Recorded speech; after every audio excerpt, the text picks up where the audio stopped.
Boa noite a todos. Meu nome é Renata Girardi e, como presidente da Liga Acadêmica de Reumatologia da Universidade Federal de Alagoas, gostaria de dar as boas-vindas a todos vocês ao nosso primeiro dia de curso sobre o uso racional de medicamentos no contexto da Covid-19. Hoje, a nossa primeira aula será ministrada pela coordenadora da LAR e reumatologista, doutora Vanessa Miranda Pereira Fausto. E antes de dar início e passar a palavra para a nossa diretora administrativa, Ana Clara Araújo, eu gostaria de agradecer muito, em nome de toda a Liga, a presença de todos vocês. Muito obrigada e tenham todos um ótimo curso. Boa noite, meu nome é Ana Clara, sou a diretora administrativa da Liga de Reumatologia da UFAL e venho aqui falar para vocês um pouco sobre a nossa palestrante do dia, a doutora Vanessa Miranda, que é médica reumatologista, graduada em medicina pela Universidade Federal de Minas Gerais, fez residência em reumatologia pela Unifesp, é preceptora de reumatologia do Hospital Universitário Professor Alberto Antunes e é professora de reumatologia da UFAL, além da nossa coordenadora da Liga. Então, aproveitem essa incrível aula com essa excelente profissional. Além disso, vim aqui falar um pouco sobre o nosso formulário de presença, que será disponibilizado entre 6h30 e 7h15. Não esqueçam de preenchê-lo. Boa aula! Boa noite. É com muito prazer, com muita alegria que a gente vai começar nossas atividades da Liga Acadêmica de Reumatologia em parceria com a IFIMSA.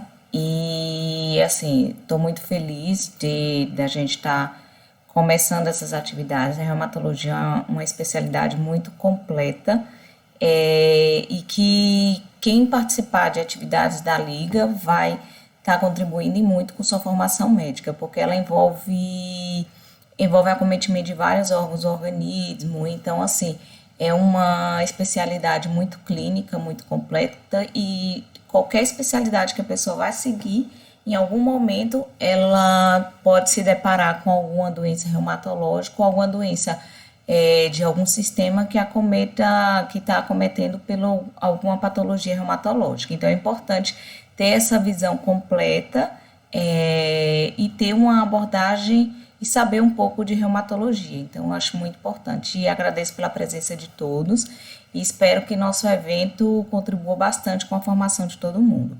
Sejam todos bem-vindos. Então, o tema do nosso evento é o uso racional de medicamentos no contexto da Covid. A Covid é uma pandemia, como todo mundo está vendo, que está acometendo aí o mundo inteiro. E como é uma patologia nova, é uma doença nova, então a busca, e tem uma gravidade grande, uma letalidade importante, assim, não em termos absolutos, mas em quantidade de pessoas que adoecem ao mesmo tempo e o que isso acarretou na sociedade. Então, assim, a busca por medicamentos que tratam a doença é uma busca incessante, só que ao mesmo tempo tem que tomar cuidado pelo uso desses medicamentos irracional no contexto da Covid, porque tudo em medicina tem que ser baseado em evidência. Então, assim, é importante a gente ter ciência disso e que os medicamentos devem ser usados baseados em estudos, baseados em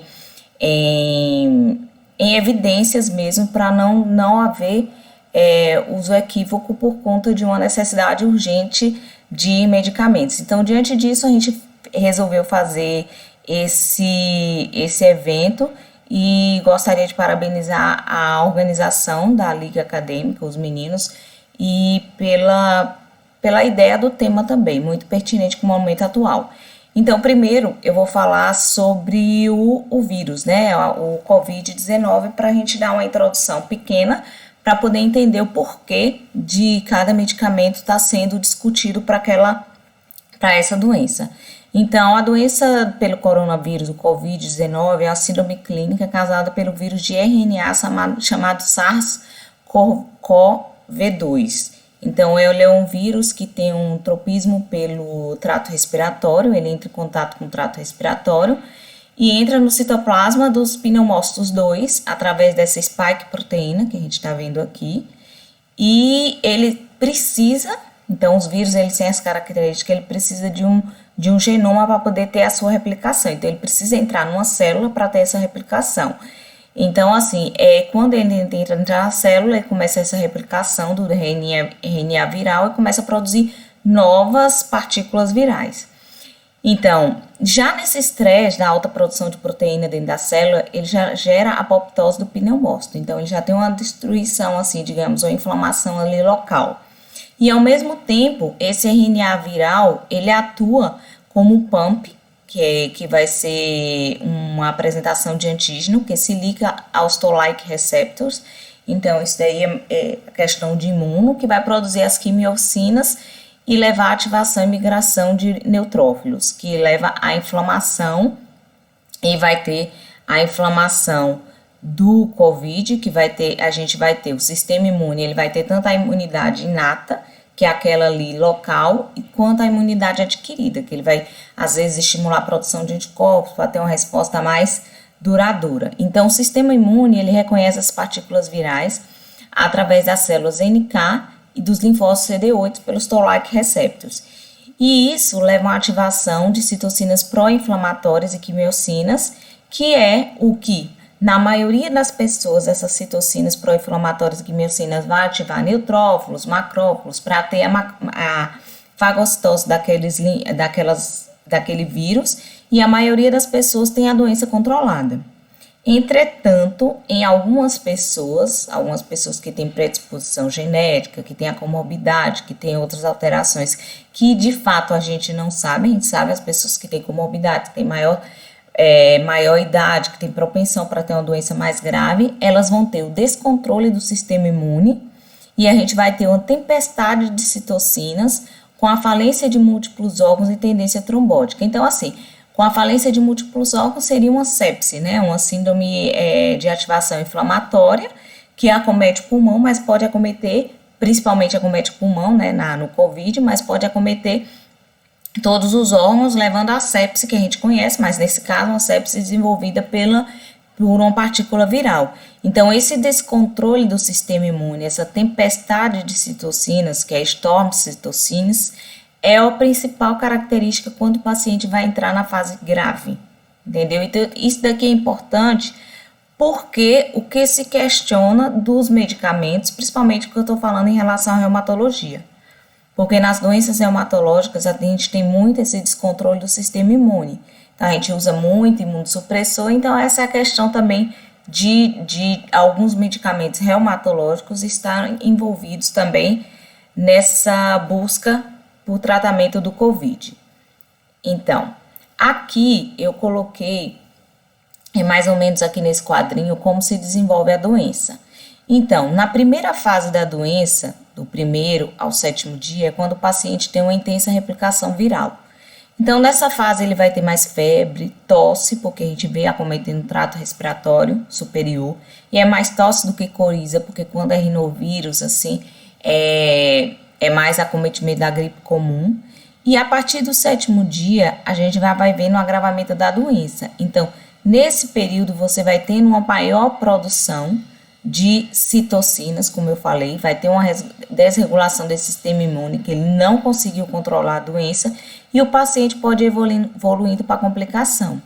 Geralmente, eles desenvolvem a síndrome da angústia respiratória no 9º e no 10º dia. Então, é a partir daqui do 7º, do 8º dia que a gente tem que ficar bem atento a esse paciente, apesar de medicina não ser muito exata, as coisas podem mudar. Mas é a partir desse 7º e 8º dia que a gente tem que ficar mais atento a esse paciente de se agravar, que ele evolui com a síndrome de angústia respiratória, com piora da dispneia, geralmente admissão em UTI, precisando de ventilação invasiva, e muitas vezes ele desenvolve uma infecção secundária nesse período que tudo vai agravar. E você pode ter a disfunção de múltiplos órgãos, por essa tempestade de citocinas, com insuficiência renal, com tendência trombótica e com tudo que pode ser agravado o COVID. Aqui é um quadro orientando os principais biomarcadores dessa síndrome de tempestade de citocinas. Então, é Cytokine Storm Syndrome. Então, aqui você vai ter um aumento do PCR. Então, geralmente a gente vê esse aumento do PCR nas infecções bacterianas, mas no COVID você também tem um aumento do PCR. Então, isso daqui tá associado no quadro de gravidade. Você vai ter citopenias no leucócito. Então, assim, a princípio você vê no COVID uma linfopenia, que é uma queda dos linfócitos, mas quando você vai estender a gravidade, você pode ter uma citopenia, que é uma queda dos leucócitos, nas plaquetas, que na SEP, na síndrome de ativação inflamatória, na sepse, a gente pode estar associada até a síndrome de ativação macrofágica. Outra característica importante, aumento do dedímero, que fala a favor dessa síndrome de tempestade de citocinas, uma redução do fibrinogênio, um aumento das transaminases, da ferritina. Então, assim, esses são biomarcadores que a gente pode usar no dia a dia, na nossa realidade, e eles vão ser indicadores de gravidade da COVID. Então, isso é importante. No paciente que eu estou procurando, ver se ele tem gravidade, se ele tem essa síndrome de tempestade de citocina, se ele está agravando o quadro dele, se ele pode evoluir para uma síndrome de angústia respiratória, que eu vou ver clinicamente, com a saturação, com a dispneia do paciente. Esses biomarcadores também são importantes para me avaliar a gravidade do meu paciente. Outras citocinas que estão aumentadas nessa tempestade, que a gente não consegue dosar na nossa vida diária, tem a interleucina 6, que seria muito bom se a gente pudesse dosar, interferon, gama, a interleucina 18. Então, são várias citocinas, que de fato é uma tempestade, e que elas estão associadas a essa gravidade. E essa síndrome de tempestade de citocinas não acontece só na COVID. Então, tem várias doenças que ela acontece, e por isso que as pessoas já estão meio familiarizadas com elas, apesar do tratamento não ser tão efetivo assim, no sentido de estar tão bem estabelecido para a COVID. Então, a gente tem algumas doenças reumatológicas que acontecem. Então, a gente tem a artrite idiopática juvenil sistêmica, que ela também dá um quadro semelhante. Nós temos a síndrome de ativação macrofágica, que pode acontecer nas doenças reumatológicas, como lúpus, como artrite idiopática juvenil, e tem infecção por vírus Epstein-Barr. Então, assim, essa síndrome de malignidade também leva. Então, assim, ela não é uma novidade. Ela está sendo avaliada como o que leva à gravidade do COVID e o que a gente pode levar até de outras doenças para tratar essa complicação da COVID. E, assim, o que entrou aí nessa medicação, nessa parte da reumatologia em poder ajudar no tratamento da COVID? Então, muitas doenças reumatológicas são por desregulação do sistema imune. Então, assim, a gente já lida com muito imunossupressor, com muito imunomodulador. Então, será que poderia atuar nesse sentido de prevenir a complicação da COVID? Então, se pensou em várias doenças, em várias medicações que poderiam ajudar. A hidroxicloroquina, o corticoide, as imunoglobulinas, o tocilizumab também, que está tendo estudo. Tocilizumab é um medicamento para artrite reumatoide, que ele bloqueia a interleucina 6. A anaquira também é um medicamento para artrite idiopática juvenil e para algumas doenças autoinflamatórias que bloqueia a interleucina 1. A colchicina também é um medicamento que tem um bloqueio mais fraco da interleucina 1. Então, assim, foi pensando nesses medicamentos que surgiu a possibilidade de alguns medicamentos reumatológicos tratar a COVID-19. Então, assim, primeiro eu vou falar sobre a hidroxicloroquina e a COVID-19. Então, assim, por que surgiu essa possibilidade da hidroxicloroquina tratar a COVID? Então, assim, o fato que foi constatado, a hidroxicloroquina e cloroquina pode inibir o SARS-CoV-2 in vitro. Isso daí é meio fraco, né? Porque várias medicações, até se a gente for pensar, o MALC 70 poderia inibir o SARS-CoV-2 in vitro. Então, isso ser efetivo no organismo é um processo muito grande, porque a medicação vai ser metabolizada, então, assim, o que de fato ela vai agir, então, assim, não é tão simples. Então, por isso que precisava ser constatado. Outro fato importante, a hidroxicloroquina é um imunomodulador, e ela poderia ajudar essa tempestade de citocinas. Então, isso daí também seria um fato importante que poderia fazer a gente pensar nela ajudar no tratamento da COVID. Então, o que levou essa esperança? Começou a sair estudo, né? Então, assim, o estudo que saiu de pacientes que melhoravam com a COVID, Entretanto, esses primeiros estudos que saíram foram com quantidade muito pequena de pacientes. 30 pacientes tratados com uma doença tão ampla é muito pequeno. A gente só considera isso quando tem relato de casos de doenças raríssimas, como algumas vasculites, e mesmo assim, não é nem para estabelecer um tratamento padrão. Então, assim, ele mesmo no próprio estudo, ele já fala, um grande estudo é necessário para investigar os efeitos da hidroxicloroquina no tratamento da COVID. Subsequente pesquisa deve determinar o melhor endpoint para considerar experimentos com um tamanho de amostra maior. Então, esse fato aí é importante a gente saber que esses estudos que foram benéficos, esses primeiros estudos, eles tinham quantidade pequena de paciente. Outro também, mostrando a eficácia nos pacientes que requer oxigênio. Tudo estudo observacional. E assim, esse daqui também recebendo só 84 pacientes que receberam a hidroxicloroquina. Então, na própria conclusão, ele fala que teve potencial tratamento, que foi potencial, mas, entretanto, o que resulta, esse estudo não suporta o uso de paciente admitido no hospital e sempre tem a necessidade de estudo maior. Outro estudo importante foi esse observacional, estudo da hidroxicloroquina em pacientes hospitalizados com COVID. Então, nesse estudo envolvendo pacientes com COVID que tinham admitido no hospital, a hidroxicloroquina não foi associada, esse daí foi um dos primeiros estudos contra, né? Ela não foi associada a grande redução na internação ou redução no risco de intubação, pelo contrário, teve uma gravidade maior, os pacientes complicaram mais. E aí ele fala randomizado, estudo randomizado que não vai ser só observacional, você vai escolher os grupos de paciente, vai colocar cada um com a medicação, e estudos controlados com hidroxicloroquina em pacientes com COVID são necessários. Então, assim, é importante salientar isso, que sempre que lançava um estudo, ele sempre falava que era necessário. Agora, esse daqui, o paciente não teve resposta. Outro estudo que pensou assim também, vamos dar no paciente na fase inicial, ou então até como preventivo do paciente. Também, esse daqui já foi randomizado, aí é mais fácil, né? Você tem um paciente e você vai dividir em grupos que vai tomar a hidroxicloroquina e grupos que não vai tomar.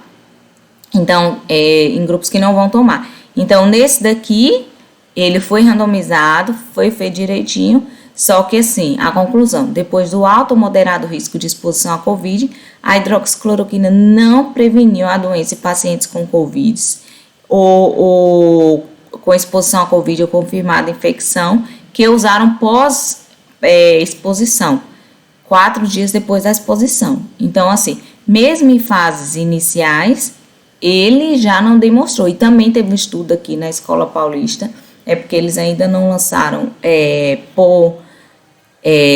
impresso ainda, que também os pacientes que observou que os pacientes reumatológicos que usavam hidroxicloroquina cronicamente também não teve menos redução da taxa de infecção de COVID.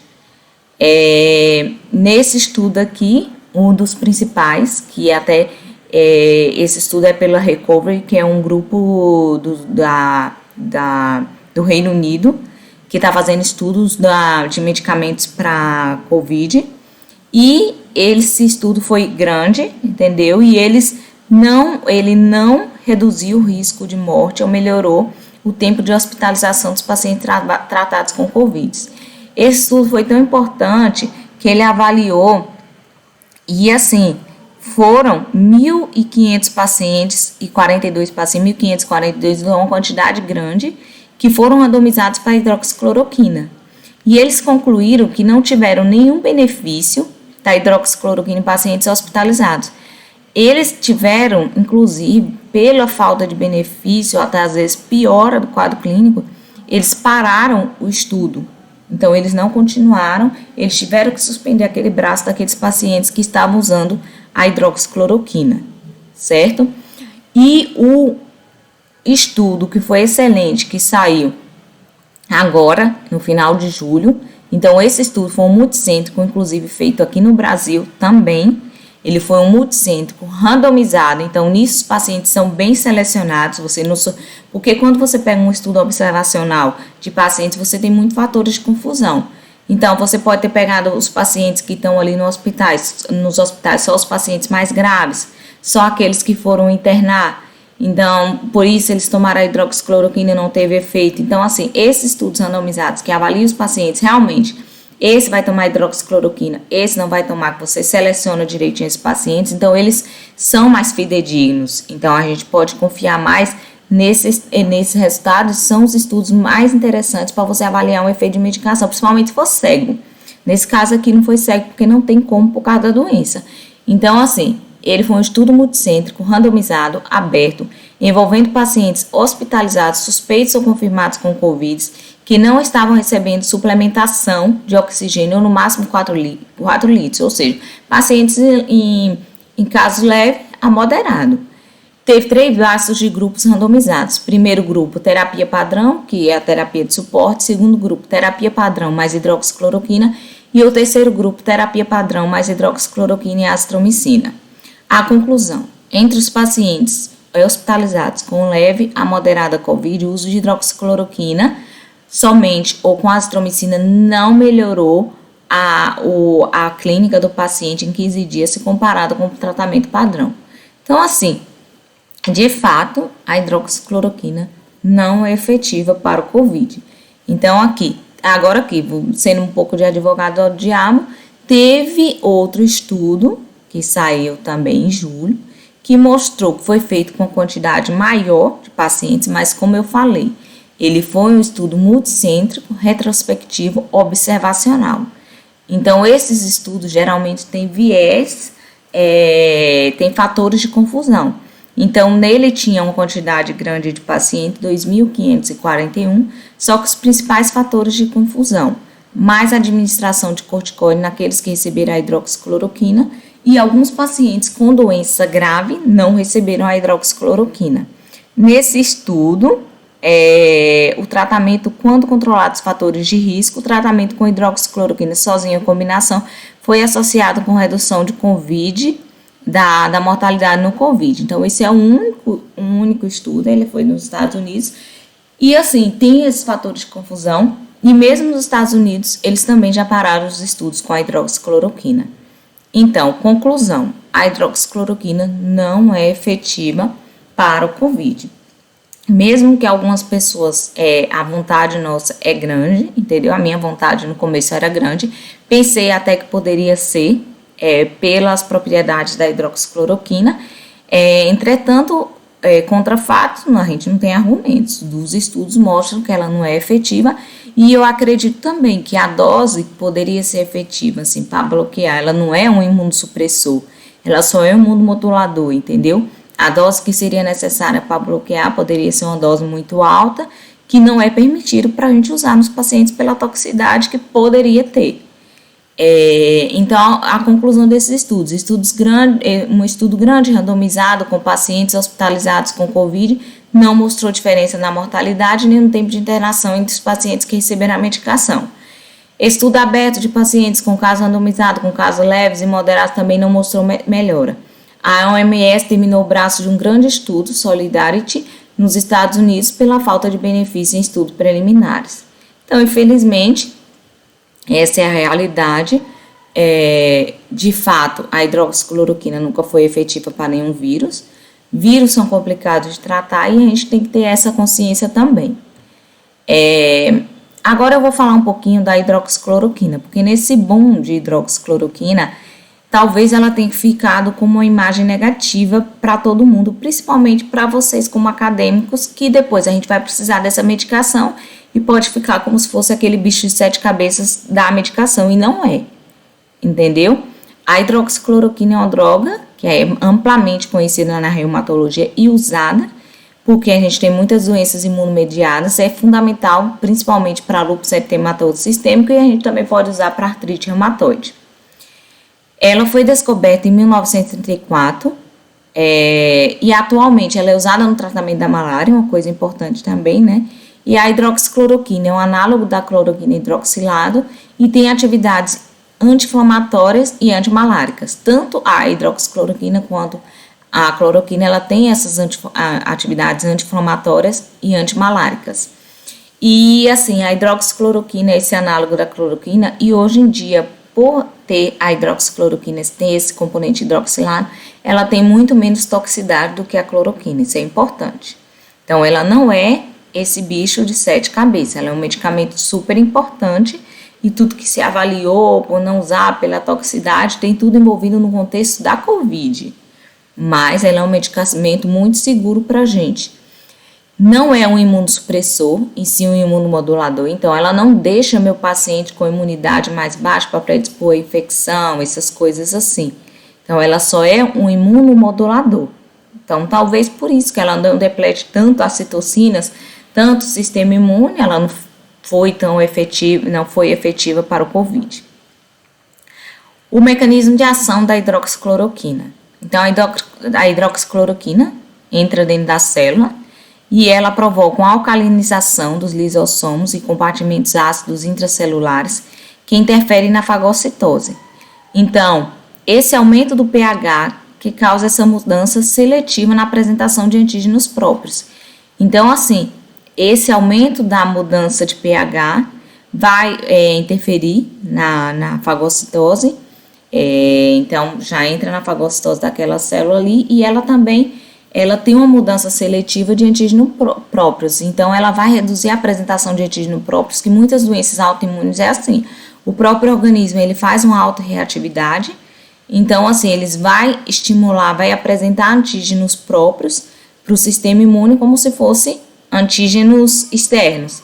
Então, a hidroxicloroquina, ela modula isso e já faz a mudança seletiva da apresentação desses antígenos próprios. Ela bloqueia a resposta de células T e reduz a produção de citocinas inflamatórias, incluindo interferon gama, que é muito importante no lúpus, TNF, interleucina 1, interleucina 6, essas aqui são importantes tanto no lúpus quanto a artrite. Ela bloqueia o toll-like receptor 7 e 9, com inibição da interferon gama, que tem importante função na patofisiologia do lúpus. Então, ela altera toda essa produção de citocinas. E aqui na figura a gente vê a ação dela, entendeu? E ela também atua aqui na célula impedindo. Ela inibe a atividade da fosfolipase 2, certo? Que é também responsável pela também atividade de eventos trombóticos. Ela estimula a produção de óxido nítrico pelas células endoteliais com efeito antiproliferativo. Tem efeito antitrombótico através da inibição da agregação plaquetária, diminuindo a produção de ácido araquidônico e a ação de anticorpos antifosfolípidos. Isso é muito importante no paciente com lúpus. Também seria uma ação que a gente poderia até pensar que poderia atuar no COVID, porque o COVID predispõe a eventos trombóticos e às vezes são complicações, mas infelizmente não. E outro fato importante é que ela atua no metabolismo da glicose e do lipídio. Então, é uma droga muito importante. Ela não é tão potente no sentido de inibir as citocinas, mas ela é fundamental, principalmente no paciente com lúpus.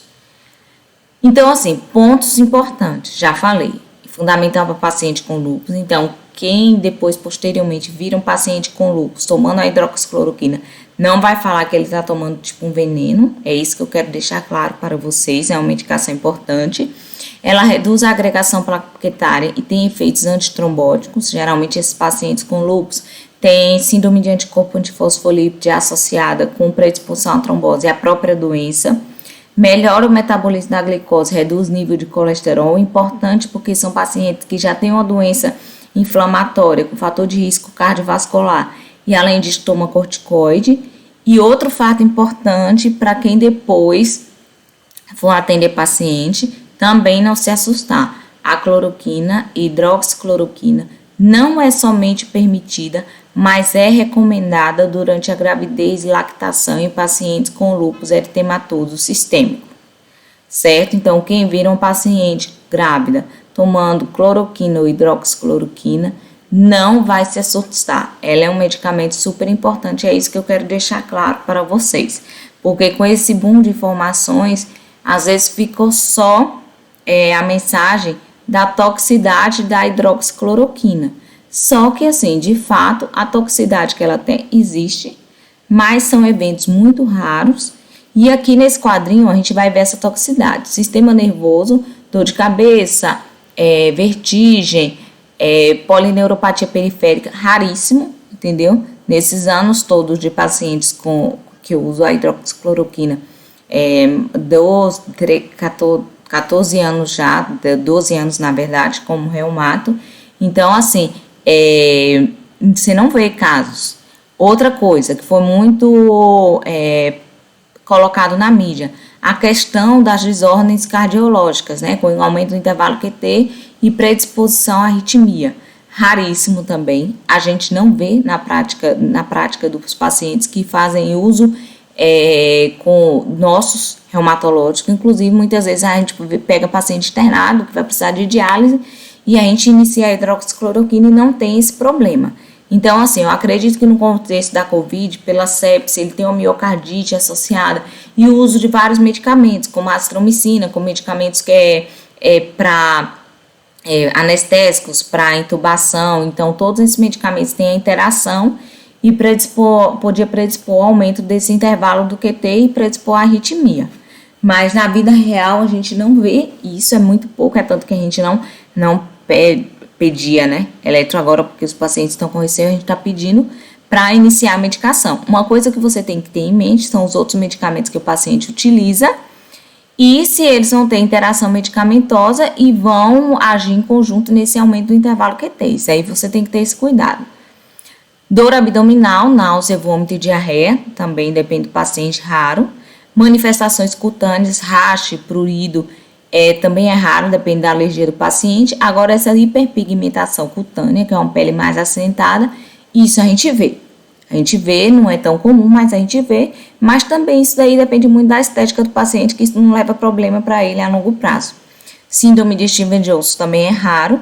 Fraqueza muscular, sem mialgia ou elevação das enzimas musculares, também é um efeito colateral muito raro que a gente não vê. Às vezes vê mais até com corticoide.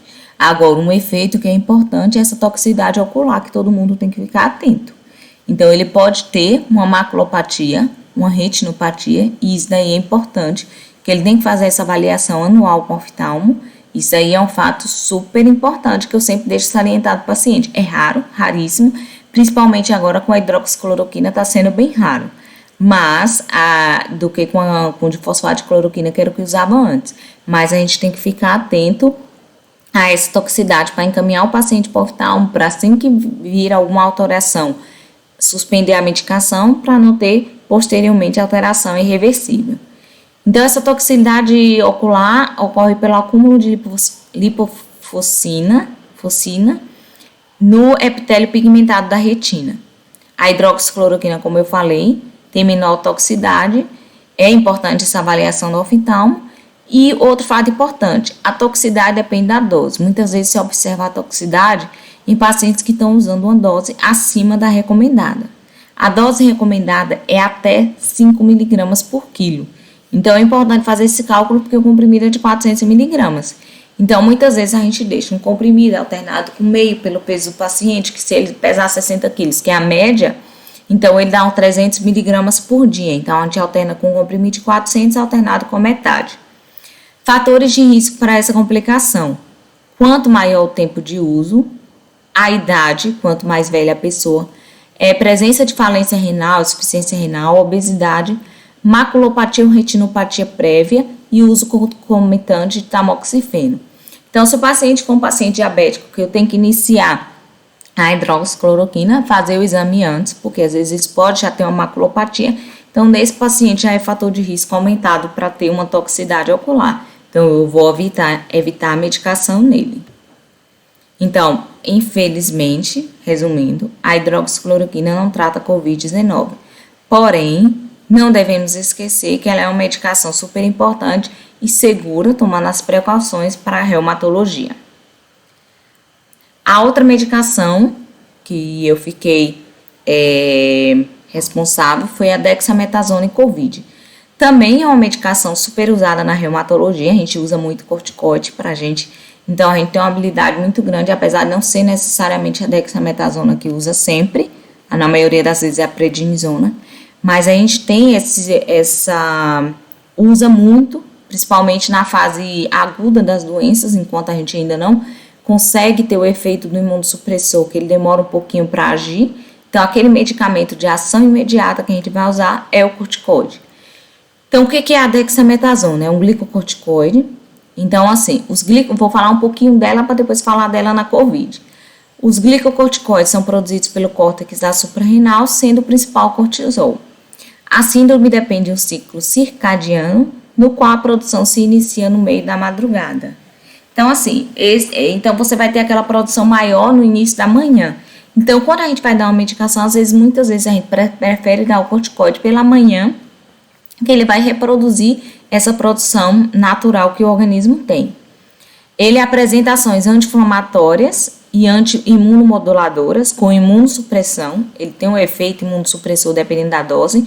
Então, se a gente der uma dose menor, você vai ter uma ação mais anti-inflamatória. Se você der uma dose maior, por exemplo, da prednisona, 1 miligrama por quilo, você vai ter uma ação imunossupressora. Então, você vai imunossuprimir aquele paciente. Mecanismo de ação dos glicocorticoides. Então, elas são mediadas por receptores específicos de glicocorticoides, esses RGCs, designados como tipo 1, mineralocorticoide, ou tipo 2, corticosteroides. Os receptores tipo 1 estão localizados principalmente no fígado e em diferentes regiões do sistema nervoso central, e eles participam da regulação basal da atividade adrenocortical. Então, responsável mais por essa atividade mineralocorticoide, manter a pressão, essas atividades que a gente já conhece. E os receptores tipo 2 são localizados em quase todas as células do organismo e mediam as principais ações dos glicocorticoides, tanto metabólicas quanto essas ações anti-inflamatórias e imunossupressoras, imunomoduladoras. Então, o mecanismo de ação dos glicocorticoides. A maioria dos receptores estão localizados no citoplasma das células e podem agir tanto no núcleo celular quanto no citoplasma. Se ele vai agir no núcleo celular, ele depende do DNA. Então, essa é a via genômica. Eles se ligam diretamente ou diretamente ao DNA ou a fatores de transcrição vinculados ao DNA. Então, esses efeitos, quando ele se liga a esse DNA, esse fator de transcrição, vão depender de uma síntese proteica. Essa síntese proteica não é imediata. Então, esse efeito é mais demorado, então surge em questão de horas ou dias. Mas ele também vai ter um efeito imediato no paciente. Ele entra na célula, se ele agir no citoplasma, ele vai agir pela via não genômica. Ele se liga a receptores da membrana do citoplasma, então ele tem efeito imediato, efeito em segundos ou minutos, através de quinase e cascata de sinalização secundárias. Então, muitas vezes é esse efeito que a gente precisa no paciente grave, que a gente está tendo um efeito imediato, por exemplo, no paciente que está com artrite exuberante. Então, assim, qual medicamento que eu vou ter para agir logo? É o corticoide. Porque eu posso botar qualquer outro imunossupressor, ele demora algum tempo para agir e aquele paciente não vai ter a melhora imediata. E muitas vezes você tem um lúpus com atividade sistêmica, com atividade renal, que precisa de um pulso de corticoide e a gente precisa desse efeito imediato. Aqui está uma figura mostrando como é que ele se liga aos receptores e vai ter, quando ele entra dentro da célula, dentro do núcleo celular, ele vai ter a ligação com o DNA e ele tem o efeito de indução e o efeito de repressão.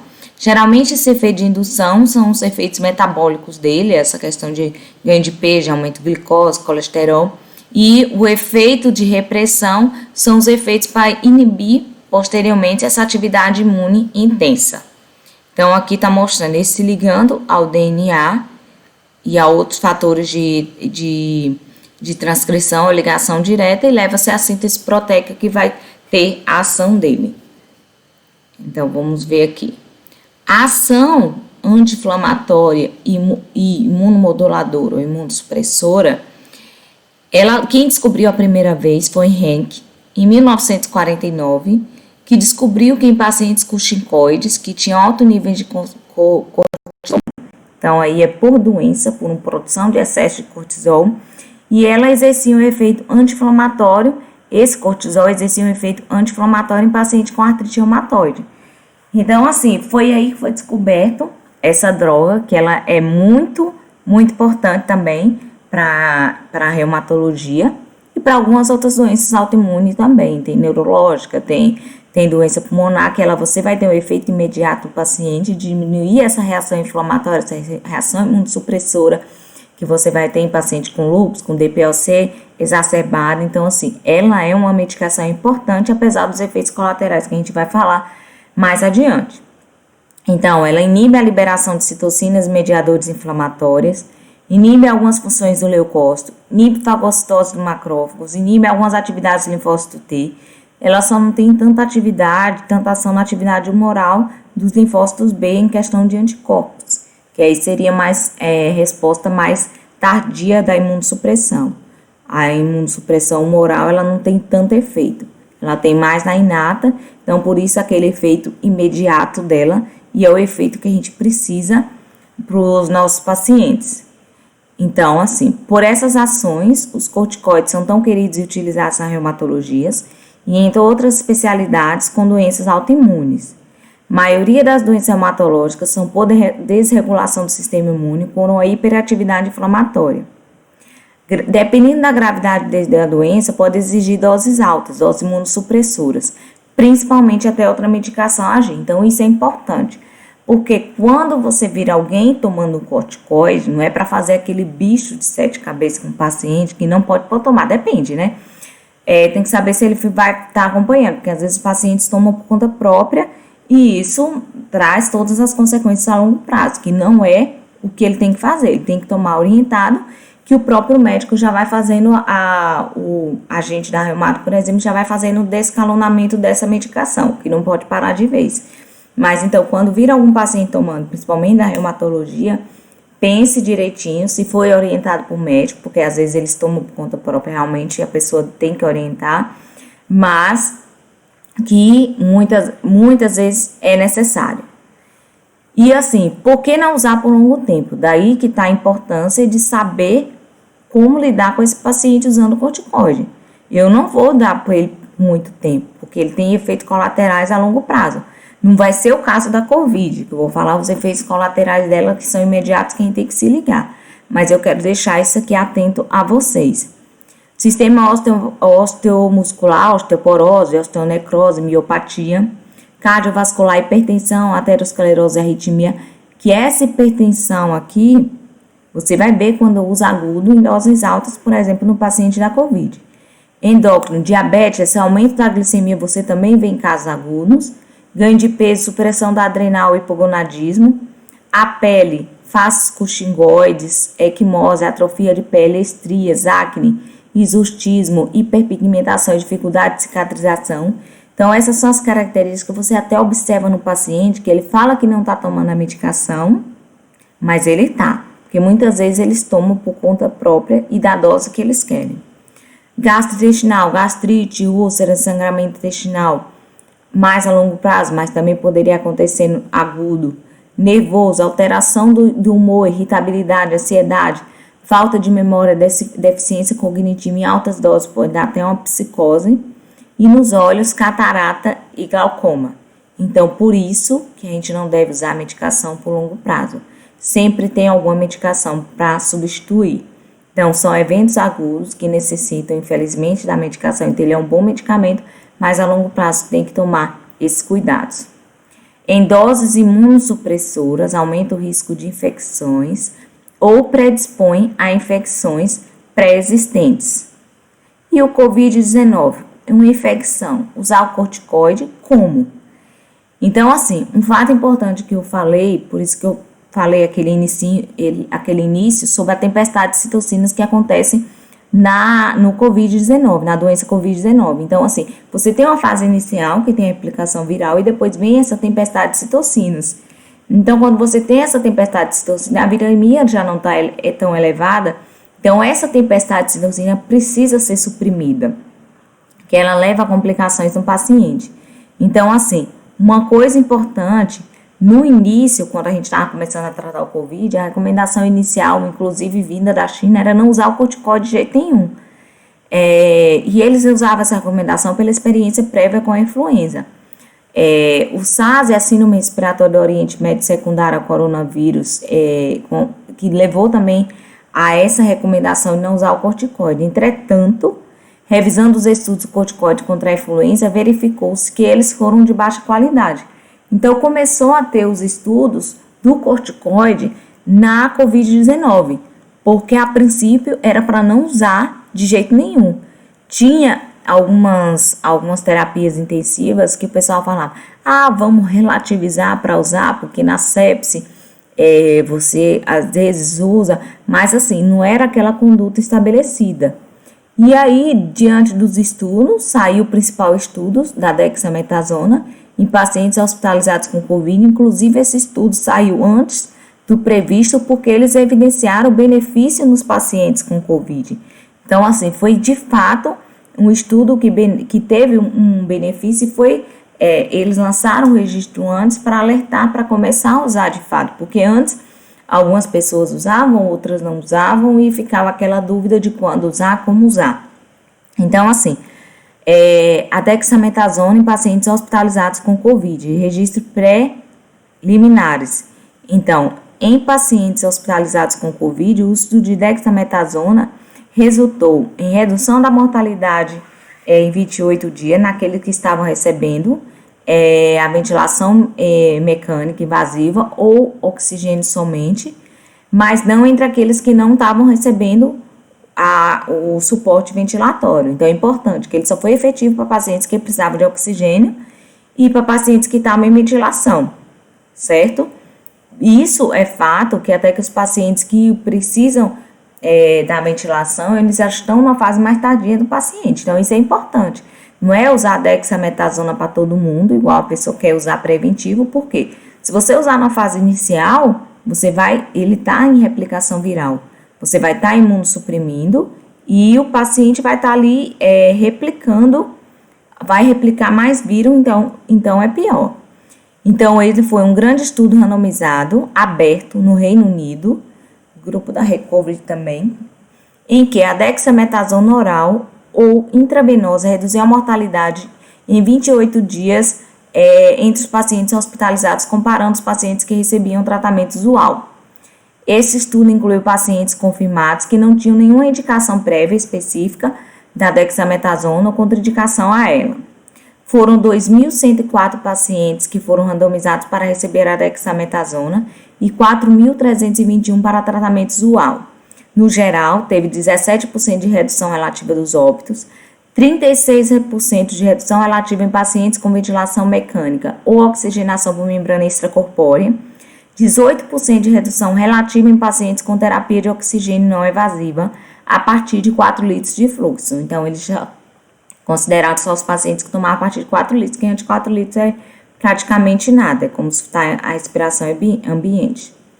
Então, assim, foi efetivo em reduzir a mortalidade e as complicações. E então, esse fato foi importante e o estudo foi logo lançado. Então, a dose da dexametasona é 6 mg por 10 dias. Se a dexametasona não for disponível, tem a metilprednisolona 32 mg ou prednisona 40 mg, que é geralmente uma dose imunossupressora. Então, isso fala a favor do que a gente falou, que o paciente tem a tempestade de citocinas e o corticoide ele vai atuar numa imunossupressão, que ele vai diminuir a produção a quantidade dessas citocinas e ele diminui no geral. Ele diminui todas as citocinas, toda essa tempestade de citocina ele vai tentar diminuir, não com uma medicação específica, igual assim, na reumato a gente tem um tocilizumab, só vai diminuir a interleucina 1. Anaquira só vai diminuir, a tocilizumab só vai diminuir a interleucina 6. Anaquira só vai diminuir a interleucina 1. Então, assim, ela tem uma atividade mais geral. Por isso que eu acho que é a importância da efetividade do corticoide. Não é recomendado para a prevenção um tratamento de leve a moderada COVID, pacientes que não necessitam de oxigênio. Então, justamente por isso, porque esses pacientes não têm essa tempestade de citocina importante, estão ali replicando o vírus ainda, na fase leve. Então, assim, não tem necessidade, porque você vai imunossuprimir e o vírus vai ser pior, vai ter maior replicação. Então, no Reino Unido, ela já é aprovada para todos os pacientes hospitalizados com Covid que requerem oxigênio, incluindo aqueles que estão sob ventilação mecânica, certo? Outro aviso importante que eu já falei e vou repetir. A primeira fase do Covid é marcada por replicação viral. E a partir do 7º dia, geralmente, o paciente tem a tempestade de citocinas e agravamento do quadro clínico. Não usar o corticoide na fase inicial, pois vai reduzir a imunidade e aumentar a viremia. Uma fato importante, agora tudo são flores, você vai usar o corticoide em dose imunossupressora no paciente já grave e vai ser tudo tranquilo? Não, tem os efeitos colaterais. Então, assim, um paciente que está num quadro de terapia intensiva, um paciente que está internado, pela própria infecção, ele já tem um aumento da glicemia. Se você joga o corticoide ali, esse aumento é pior, então tem que monitorar, inclusive às vezes dá insulina, tem que monitorar a hipertensão, que você pode aumentar, e você tem que monitorar, e principalmente infecções secundárias. Então, esses pacientes têm que têm que receber atenção para essas infecções secundárias. No próprio COVID, a pneumopatia intersticial com vidro fosco, ela já predispõe à infecção secundária. Então, eles estão muito bem, tem que estar muito bem monitorados isso. Às vezes, você precisa entrar com antibiótico para essa infecção secundária e principalmente pelo uso do corticoide em dose alta. Então, por infecção secundária, bactérias, fungos, estrongiloides, que aqui no Brasil é mais endêmico. Então, antes de você começar o tratamento, já fazer uma prevenção com antiparasitário para estrongiloides, para não ter uma estrongiloide disseminada, então é importante também.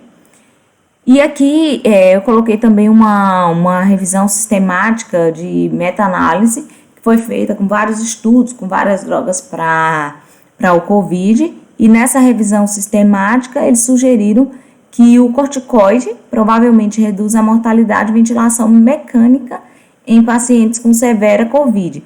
O Remdesivir provavelmente reduz o tempo de estadia e os efeitos da maioria das intervenções de outras drogas atualmente está bem incerto e não tem evidência definitiva de outras intervenções resultando em importantes benefícios e benefícios para os pacientes. Então, assim, de fato, o que a gente tem de benefício por enquanto é do corticoide, entendeu? E mais estudos aí estão para sair, né? Então, assim, a gente aguarda agora pensar que o dele saiu antes pelo benefício importante que ele estava trazendo. Então, um fato é importante. Até o momento, o principal tratamento para o COVID-19 é o suporte clínico, com todos os seus cuidados. Então, os pacientes que têm um suporte intensivo adequado, que vai analisar a infecção secundária, que vai analisar por bactéria, por outros micro-organismos, que vai analisar risco de trombose, tudo isso são aqueles pacientes que têm maior chance de sobreviver. O corticoide atua ajudando, juntamente com todo o suporte intensivo que o paciente precisar.